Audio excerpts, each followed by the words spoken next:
Baiklah pemirsa, sekarang saya sudah berada di Universitas Bengkulu. Sekarang saya akan mencoba untuk bertanya kepada mahasiswa yang ada di Universitas Bengkulu tentang pembangunan yang ada di Provinsi Bengkulu. Bagaimana sih tanggapan mereka tentang pembangunan yang ada di Bengkulu? Sekarang saya sudah berada bersama salah satu mahasiswa di Universitas Bengkulu. Mas siapa mas? Mas Heru. Jadi gini mas, bagaimana sih pendapat mas tentang pembangunan yang ada di Bengkulu? Apakah sudah merata atau belum? Ya, menurut saya kalau pembangunan di Provinsi Bengkulu ini belum merata ya, masih berpusat di kota. Contohnya dari saya sendiri, di desa saya, itu saya berasal dari Kabupaten Rejang Lebong, itu masih kurang sarana dan prasarana, sehingga kami para masyarakat itu kadang kurang informasi harus gimananya gitu. Masih kurang menurut mas gitu mas. Jadi apa sih yang perlu ditingkatkan lagi oleh Pemprov Bengkulu agar Provinsi Bengkulu pembangunannya bisa merata gitu mas?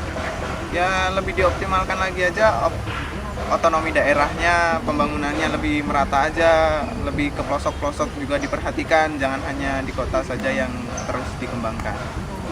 Terima kasih mas. Baiklah pemirsa, itulah hasil wawancara kami dengan salah satu mahasiswa di Universitas Bengkulu. Terima kasih. Action.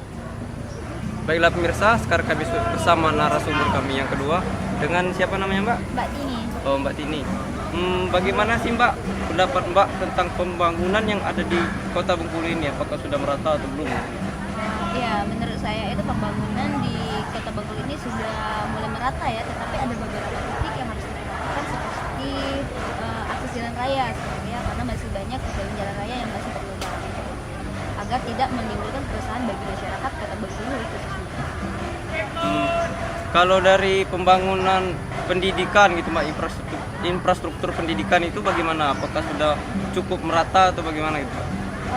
Kalau dari segi pendidikan ya, karena saya juga dari prodi pendidikan, saya sering juga observasi ke sekolah-sekolah seperti itu. Menurut saya harus ditingkatkan lagi untuk infrastruktur yang ada di pendidikan agar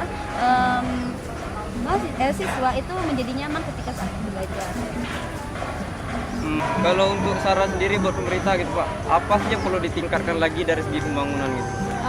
Kalau dari segi bangunan itu lebih ke infrastrukturnya ya, terutama di pendidikan. Jadi pemerintah Provinsi Bengkulu itu harus memperhatikan lagi bagaimana infrastruktur yang ada di pendidikan agar kenyamanan terhadap kita belajar itu. Terima kasih Mbak atas wawancaranya. Baiklah pemirsa, itu saja hasil wawancara kami dengan mahasiswa yang ada di Universitas Bengkulu hari ini. Saya Vicky Apriansa melaporkan. Terima kasih.